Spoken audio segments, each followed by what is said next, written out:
ఉద్భవించింది. ఇప్పుడు మీరు ఇక్కడే లలితా సహస్రనామ స్తోత్రంలో చాలా పెద్ద రహస్యం అంతా ఇక్కడ దాక్కుందండి.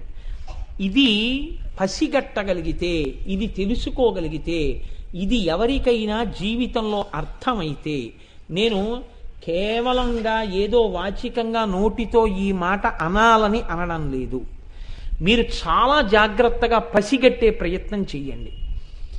అమ్మవారు ఆవిర్భవిస్తున్నటువంటి సందర్భాన్ని వసిన్యాది దేవతలు స్తోత్రం చేస్తున్నారు, వ్యాసుడు మనకు అందిస్తున్నాడు. ఇప్పుడు ఆవిడ చిదగ్నికుండ సంభూత దేవకార్య సముద్యత, దేవతల కొరకు చిదగ్నిగుండంలోంచి పైకొస్తోంది. ఇప్పుడు అమ్మవారిని వసిన్యాది దేవతలు కేశాది పాదాది పర్యంతం అందిస్తున్నారు. అంటే తల దగ్గర నుంచి పాదముల వరకు అందించారు. మీకు లలితా సహస్రం వచ్చు కాబట్టి ఒకసారి పరిశీలనం చేయండి. తల దగ్గర నుంచి పాదాల వరకు చెప్పారు. తల దగ్గర నుంచి పాదాల వరకు చెప్పేటప్పుడు ముందు తల కనపడాలా, చేతులు కనపడాలా? నేనేం పెద్ద ప్రశ్న ఏం వేయలేదండి, ఆలోచించండి. ఏది కనపడాలి? తల కనపడాలి. వసిన్యాది దేవతలు తల చెప్పారా? ఏది చెప్పారు? చతుర్బాహు సమన్విత, 4 బాహువులు చెప్పారు. ముందు చేతులు చెప్పారు. ముందు చేతులు ఎలా కనపడతాయి? చేతులు కనపడ్డాయి. బాహువులని వదిలిపెట్టి అయ్యో సరే ఏదో అనీశంగదా అని తల దగ్గరికి వెళ్ళారా? రాగస్వరూప పాషాఢ్య క్రోధాకార అంకుశోజ్వల మనోరూపేక్షుకోదండ పంచతన్మాత్రశాయక. పోనీ 4 చేతులు అయిపోయాక తల చెప్పారా? నిజారుణ ప్రభాపూరమజ్జద్బ్రహ్మాండ మళ్ళీ కాంతి చెప్పారు. చెప్పాక ఇప్పుడు ఏం చెప్పారు?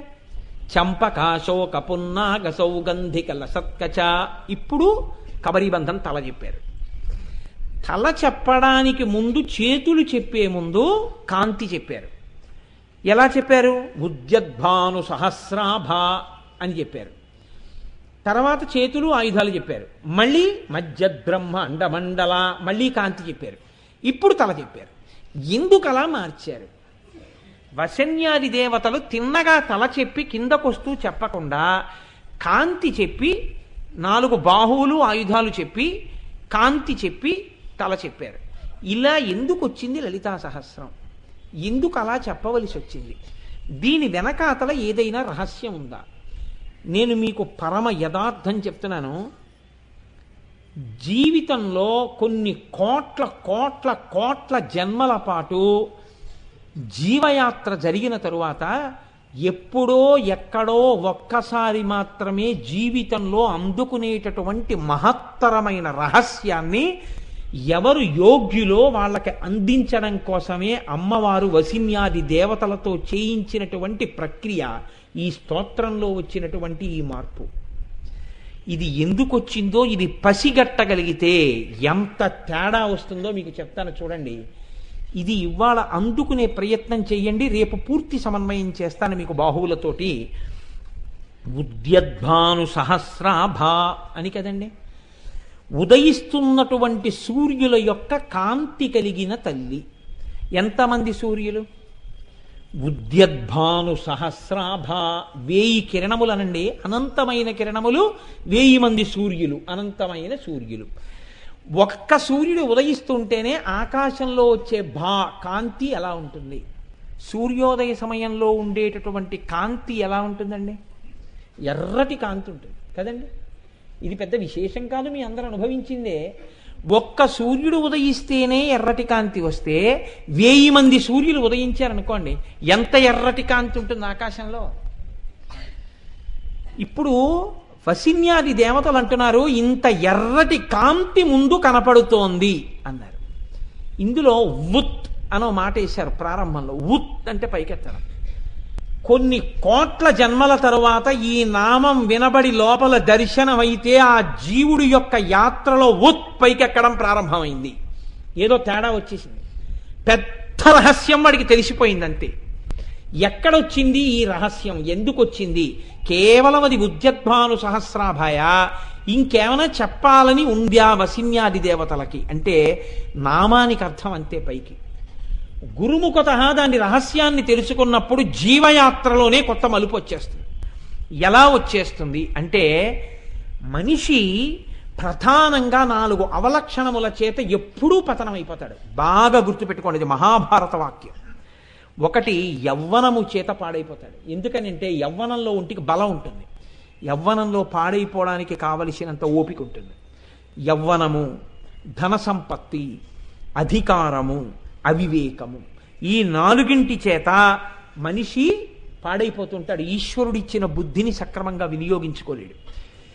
ఈ 4 మనిషి పాడవడానికి ఉపయోగించుకోవడానికి ప్రధానంగా ఏవి ఉపయోగపడతాయి? ఇంద్రియాలు, మనస్సు. వీటి వల్లే కదండి అహంకారం. ఈ ఇంద్రియాలని మనస్సుని పాడవకుండా భగవత్పరం చెయ్యడం అన్నది ఎప్పుడు మొదలు పెడతావు? సూర్యోదయంలో మొదలు పెడతావు పూజ. నిద్ర లేవడం అంటే ఎవరు లేచారు? మనసు లేచింది. మనసు లేస్తే ఇంద్రియాలు లేచాయి, ఇంద్రియాలు లేస్తే కర్మేంద్రియాలు లేచాయి, శరీరం లేచింది. ముందు ఏం చేస్తావు? పూజ చేస్తావు. పూజ సమయంలో ఎప్పుడు చేస్తావు? సూర్యోదయ పూర్వం చేస్తావు. సూర్యోదయం వేళటికి పూజలో ఉంటావు. సూర్యోదయంలో ఆకాశం ఎలా ఉంది? ఎర్రటి కాంతితో ఉంది. ఈ కాంతి ఏం చేసింది?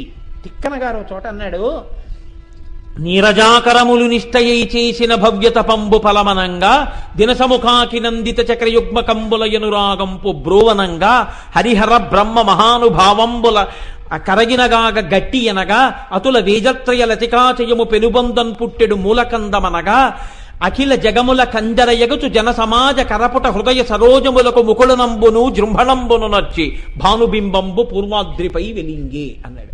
ఒక ఋషి ఇచ్చారు ఆయన పద్యాన్ని. సూర్యోదయ సమయంలో ఏమవుతుంది అంటే, నీరజాకరములు నిష్టయై చేసిన భవ్యత పంబు ఫలమనంగా, తామర మొగ్గలు తపస్సు చేస్తున్న వాళ్ళల్లా, నీళ్లల్లో నిలబడి తపస్సు చేస్తున్న యోగుల్లా ఇలా ముకుళించుకుని ఈ చేతులు ఇలా పెట్టి నమస్కారం చేసినట్టుగా తపస్సు చేస్తాయి. సూర్యకిరణం పడగానే తామర పువ్వులు ఇలా విచ్చుకుంటాయి. తామర మొగ్గల తపస్సుకి ఫలితమా అన్నట్టుగా సూర్యబింబం వచ్చింది. దినసముఖాకి నందిత చక్రయుగ్మ కంబులయనురాగంపు బ్రోవనంగా, చీకటి పడితే చక్రవాక పక్షులకి కళ్ళు కనపడవు, కాబట్టి జంటలు విడిపోయి ఏడుస్తుంటాయి ప్రియుల కోసం. సూర్యోదయం అవగానే కలుసుకుని ఒకదాని పక్కన కూర్చుని సంతోషాన్ని అనుభవిస్తాయి. చక్రవాక పక్షులు చేసిన ప్రార్థన అన్నట్టుగా సూర్యబింబం ఉదయించింది. అలాగే హరిహర బ్రహ్మ మహానుభావంబులొక్కటింగాగ గరిగిన గట్టి అనగా, బ్రహ్మ విష్ణువు శివుడు అనబడేటటువంటి 3 తత్వాల్ని కలిపి ముద్దబోస్తే తయారైనటువంటి ఒక గుణిక అన్నట్టుగా ఉన్నాడు ఆ సూర్యబింబం. అతుల వేదత్రయలతికాచయము పెనుబంధన్ పుట్టెడు మూల కందమనగా, వేదమనేటటువంటి తీగ పైకెక్కి పాకుతుంటే దాని మూలకందం వేరు ఎక్కడుంటుందో ఆ కందం ఉన్నటువంటిదా అన్నట్టుగా ఉంది సూర్యబింబం. జన సమాజ కరపుట హృదయ సరోజములకు ముకుళనంబును జృంభణంబును నర్చి, మనుష్యుల యొక్క మనస్సులకి జృంభణం కలుగుతుంది. లేస్తారు, ఒక్కసారి అందరూ లేస్తారు. లేవగానే చేతులు ఇలా కలుసుకుంటాయి, నమస్కారం చేస్తారు. చేతులు కలుసుకుంటున్నాయి, ముకుళించుకుంటున్నాయి, మనసులు విచ్చుకుంటున్నాయి. మనసులు విచ్చుకునేటట్టు చేస్తుంది సూర్యబింబం, చేతులు కలుసుకుని అంజలి ఘటించేటట్టు చేస్తుంది సూర్యబింబం. అలా చేసి పూర్వాద్రి మీద వెలిగింది. ఈ వెలిగితే ఏ రంగు వచ్చింది? ఎర్రటి రంగు వచ్చింది. అమ్మవారి ఏ రంగులో ఉంది? ఎరుపు రంగులో ఉంది. అందుకే అమ్మవారిని ప్రార్థన చేస్తే అరుణాం కరుణా తరంగితాక్షీం ధృతపాశాంకుశ పుష్పబాణ చాపాం, ఎరుపు రంగుతో అమ్మవారు ఉంటుంది. ఏమండి అన్ని రంగులు ఉన్నాయి కదా, లలితా పరాభట్టారికా స్వరూపం ఎరుపు రంగుతోనే ఎందుకు వచ్చింది పైకి? ఆ ఎరుపుకి ఏమైనా రహస్యం ఉందా? ఎందుకు ఉద్యద్భాను సహస్రాభ అని అంటున్నారు. దీన్ని సౌందర్యలహరిలో శంకరాచార్య స్వామి వారు పరిష్కారం చేశారు. ఈ పరిష్కారం కూడా శంకరాచార్యులు వారు ఎంత గొప్ప ముడి పెట్టారో తెలుసా అండి? ఒక పట్టాన సాధారణంగా అర్థం కాదు, పెద్దలకు అర్థం అవడం విషయంలో నేనేం ప్రశ్న చేయట్లేదు. ఆయన ఎంత గమ్మత్తైన మాట అన్నారంటే, ఉదయిస్తున్నటువంటి సూర్యబింబంలో ఉన్న ఎర్రటి కాంతి ఎలా అయితే ఆకాశంలో ఇలా ముందుకొచ్చేస్తుందో, మీరు ఒక సముద్రపు టొడ్డుకెళ్ళి సూర్యబింబాన్ని చూస్తున్నారనుకోండి, నీటిలోంచి ఇలా పైకొస్తుంటే సూర్యబింబం ఎర్రటి కాంతి కాలవ కట్టినట్టుగా ఏర్పడుతుంది. ఎర్రటి కాంతి ఆకాశం అంతా నిండిపోయి అన్ని లేత ఎరుపులోకి వచ్చేస్తాయి. అమ్మవారి ఆవిర్భావాన్ని కూడా ఎరుపు రంగుతో ధ్యానం చేస్తే ఈ ఎరుపు ఏమవుతుందంటే, ఒక నాటకం వేసేటప్పుడు అన్ని లైట్లు ఆర్పేసి ఎర్రటి లైట్ వేశారనుకోండి, ఆ ఎరుపు కాంతిలో తెర వెనకాల ఉన్నటువంటి వేదిక, దాని మీద ఉన్న నటుడు నటి అందరూ ఎర్రగా కనపడినట్టే ఎర్రటి రంగు అమ్మవారిది ఉపాసన చేస్తే ఆ ఎరుపుతనం వచ్చేస్తే లోకం మీ పూజా మందిరం మీరు ఆ ఎరుపులో కలిసిపోయినట్టుగా మీరు ఉపాసన చేస్తే ఏమవుతుంది? ఎందుకు ఆ ఎరుపుకి గొప్పతనం వచ్చింది? ఎందుకు ఆ మాట వసిన్యాది దేవతలు చెప్పారు? శంకరాచార్యులు వారు అన్నారు అలా చేస్తే ఏమవుతుందో శంకరాచార్యులు వారు చెప్పారు. కొంచెం చాలా జాగ్రత్తగా వినే ప్రయత్నం చేయండి. అంత తేలికగా ఏముండదో, పట్టుకుంటే జీవయాత్రలో కొత్త మలుపు వచ్చేస్తుంది. తను ఛాయాభిస్తే తరుణ తరణి శ్రీ సరణిభి దివం సర్వాముర్వీమరుణిమనిమగ్నాం స్మరతి యః భవంత్యస్యత్రస్యద్వన హరిణచాలీననయనాః సహోర్వశ్యావశ్యాః కతి కతి నగీర్వాణగణికాః. ఆకాశంలో సూర్యబింబం ఉదయించినప్పుడు వచ్చినటువంటి ఎర్రటి కాంతి శ్రీసరణి అలా ముందుకొచ్చేసి మీరు కూర్చున్న చోటంతా కూడా ముంచెత్తితే, ఆ ఎరుపులో మీరు కూర్చున్న ప్రాంతం మునిగిపోతే, మీరు మునిగిపోతే, ఆ ఎరుపులో మీరున్నట్టుగా మీరు ధ్యానం చేస్తే ఏమవుతుంది? ఊర్వశితో సహా 3 లోకాలలో ఉన్నటువంటి సౌందర్య రాసులైన దేవవేశ్యలైన అప్సరసలతో సహా స్త్రీలందరూ మీకు వశులైపోతారు. మొహమాట పడకుండా చెప్పండి, శంకరాచార్య స్వామి వారు ఈ శ్లోకం ఇస్తారని మీరు అనుకుంటున్నారా? అంతే ఆ శ్లోకానికి అర్థం. సౌందర్యలహరిలో శంకరాచార్య స్వామి వారు రాసిన శ్లోకం, ఆయన మనకు అందించిన శ్లోకానికి అర్థం బాహ్యంలో అంతే. ఇప్పుడు ఈ శ్లోకం చదివినవాడు ఏమనగాలి? అయ్యా ఏమిటండి ఈ శ్లోకం? నేను అమ్మవారి ఎర్రటి రంగుని ఉపాసన చేయడం ఏమిటి? ఆ ఎర్రటి కాంతిలో నేను కూర్చున్నట్టుగా అమ్మవారి రంగుని దర్శనం చేయడం ఏమిటి? లోకంలో ఉన్న ఆడవాళ్ళందరూ ఎటువంటి వాళ్ళుట? పైగా అందులో కూడా వనంలో ఉన్నటువంటి హరిణశాలీన నయనాః, భీత హరిణం ఎలా ఉంటుందో అంత అందమైన కన్నులున్న ఆడవాళ్ళు కూడా వశులైపోతారట. అది దాని ప్రయోజనం అన్నారు. అప్పుడు మీరు నిజంగా ఆలోచించండి, ఈ ఉపాసన చెయ్యవలసిన అవసరం ఎవరికైనా ఉంటుందా? బుద్ధిలోకి వద్దాం అనుకున్న వాడికి ఉపాసన ఎందుకండి? అలా ఉపాసన చేశాడు అనుకోండి, ఇంకొక మాట చెప్తా, పోన్లేండి మీకు వచ్చిన నష్టం ఏమిటంటారేమో, 2 ప్రమాదాలు. అసలు ఆడవాళ్ళకి ఈ శ్లోకం ఎందుకు పనికి వచ్చింది? మగవాడు చేశాడు అనుకోండి, ఆయనకి బాగుందేమో, వాళ్ళ ఆవిడికి ఇబ్బందికరం కాదు ఈ ఉపాసన. పైగా జగద్గురువులు ఏమిటి, శంకరాచార్యులు వారు ఏమిటి, ఆ ఎరుపు రంగు గురించి ఈ మాట ఏమిటండి? ఎందుకు చెప్పినట్టు అంటే, గురువుల బిగింపు ఎలా ఉంటుందో తెలుసా అండి? కొన్ని చెప్పకుండా చెప్తారు. అది తెలుసుకోవాలంటే మళ్ళీ మీరు గురువుల వెంట పడాలి. పడితే తప్ప దానికి రహస్యం దొరకదు. ఆయన చెప్పిన మాటలో రహస్యం మీరు జాగ్రత్తగా పట్టుకునే ప్రయత్నం చేయండి. నిజంగా నేను ఎవరినో నా వైపు ఆకర్షించి వశం చేసుకోవాలి అని అనుకున్నాను అనుకోండి, ఒక ఉదాహరణకి నా ఎందటువంటి దిక్కుమాలిన ఆలోచనలు కలగకుండుగాక, కానీ ఒక మాటకి చెప్తున్నాను, ఎవరినో నేను వశం చేసుకుందాం ఆకర్షిద్దాం అనుకున్నాను. నా ప్రయత్నం ప్రారంభం చేయడం అలా ఉంచండి. ముందు ఎవరు ఆకర్షితుడై వశుడైపోయాడు అవతల వాళ్ళకి? భయపడకండి, ఎవరు? నేనే కదండి. నేను వశుణ్ణయ్యాను, నేను ఆకర్షితుడనయ్యాను. వాళ్ళ చేత నేను ఆకర్షింపబడ్డాను. వాళ్ళు నన్ను ఆకర్షించే ప్రయత్నం చేసినా చేయకపోయినా నేను వాళ్ళకి వశుడనైపోయాను. కాబట్టి నేను వాళ్ళని వశం చేసుకునే ప్రయత్నం చేస్తున్నాను. ఇప్పుడు ఇది పతనమా ఉద్ధరణ? వశం చేసుకోవడం మాట అలా ఉంచండి. ఈ ఇల్లు నాది అన్నాను అనుకోండి, ఆ ఇల్లు నాదో కాదో దేవుడు ఎరుగు. ఆ ఇల్లు వీడు నా యజమాని అని ఒక్కనాడందో, ఈ ఇల్లు నాది అన్నప్పుడల్లా నాకు పాశం పడుతోంది కదండి. నేను ఓ మెట్టు కిందకు పడిపోతున్నాను. ఇది నాది అన్నప్పుడల్లా నేను పడిపోతున్నాను. లోకంలో ఉన్న వాళ్ళందరూ నా వాళ్ళు అయిపోతున్నారంటే నేను వశం చేసుకోవడం వల్ల నేను ఉద్ధరణ పొందుతున్నానా, పతనం పొందుతున్నానా? పతనమే పొందుతున్నాను. అమ్మవారి యొక్క ఎర్రటి కాంతిని ఉపాసన చేస్తే ఉద్ధరణ వస్తున్నట్ట, పతనం వస్తున్నట్ట? అప్పుడు పతనం వస్తున్నట్టు కాదండి. ఇంతమంది ఆడవాళ్ళు వశులైనా సరే అమ్మవారి యొక్క అందం ముందు, సౌందర్యం ముందు వీడు కదలకుండా నిలబడగలిగిన వాడు అని మీరు అర్థం చెప్పే ప్రయత్నం చేశారనుకోండి, అంతకన్నా తప్పు. ఎందుకని? ఇంత హేయమైన విషయానికి అమ్మవారి సౌందర్యానికి మీరు పోలిక పెడతారా? మా అమ్మ కన్నా అందగత్తెలు ఏంటండి వీళ్ళని ఎవరన్నా అంటారండి లోకంలో?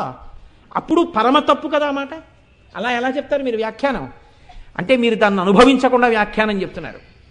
మరి ఎందుకు చెప్పినట్టు శంకరాచార్యులు వారు ఎరుపు కాంతిని ఉపాసిస్తే ఈ ఫలితం వస్తుందని? మీరు చాలా జాగ్రత్తగా పట్టుకునే ప్రయత్నం చేయండి. అనుభవించై ఆనందం పొందడం అన్నది ఎక్కడి నుంచి వస్తుంది ఆనందం నాకు చెప్పండి. నేను కూర తిన్నాను, ఆనందం వచ్చింది. కూరలో ఆనందం ఉందా? నాలోనే ఉన్న ఆనందం ఉద్భుతమైందా? ఆనందం నాలో ఉన్నదే ఉద్భుతమైంది. నాకు సొంత ఇల్లు ఉంటే ఆనందం అన్నాను. సొంత ఇంటి వలన ఆనందం బయట నుంచి వచ్చిందా? లోపల ఉన్న ఆనందం ఉద్భుతమైందా? లోపల ఉన్న ఆనందం ఉద్భుతమైంది. 3 లోకాల్లో ఉన్న అందగత్తెలందరూ నావారైపోయారు అంటే 3 లోకాలలో ఉన్న ఆనందం అన్నది ఏది ఉన్నదో ఆ ఆనందము నేనైపోయి ఉన్నాను అంటే ఇప్పుడు నేను పూర్ణుడనైపోయాను, జ్ఞానినైపోయాను. ఇప్పుడు నేను ఆనందమునకు బయట వెతుక్కోను. ఆనందము లోపల అనుభవించుచున్నవాడను. నేనే ఆనంద స్వరూపుడను. పూర్ణమదః పూర్ణమిదం పూర్ణాత్ పూర్ణముదచ్యతే పూర్ణస్య పూర్ణమాదాయ పూర్ణమేవావశిష్యతే. నేను పూర్ణుడనైపోయి ఉన్నాను. అన్నీ నేనే, అంతా నేనే. నేను ఆత్మని. నేను అంతటా నిండిపోయి ఉన్నాను. ఇక నేను అనుభవించవలసిందన్నది లేదు. అన్నీ నేనే. ఈ ఆత్మ నేను, ఈ శరీరం నేను కాదు, మనసు నేను కాదు. నేను చిదానంద రూప శివోహం శివోహం. నేను ఆనందరూపుడను. కాబట్టి అన్నీ నావిగా ఉన్నాయి. నేనుగా ఉన్నాను, నావిగా కాదు. నేనుగా అయిపోయి ఉన్నాను. ఇప్పుడు అన్నీ నేనుగా అయిపోయి ఉన్నప్పుడు ఇంకా నేను పొందవలసిందంటూ ఇంకొకటి ఉందా? లేదు. అంటే నేను పూర్ణుడనైపోయాను, నేను జ్ఞానినైపోయాను. ఈ జ్ఞాని కావడానికి కావలసిన అనుగ్రహం ఎక్కడి నుంచి వస్తోంది? అనుగ్రహమే ఆ ఎరుపు. ఈ అనుగ్రహ దర్శనమే అమ్మవారి అనుగ్రహపు ఎర్రటి కాంతులను సూర్యమండలమునందు దర్శనము చేసి ఇక్కడ ఉపాసన చేయుట. ఈ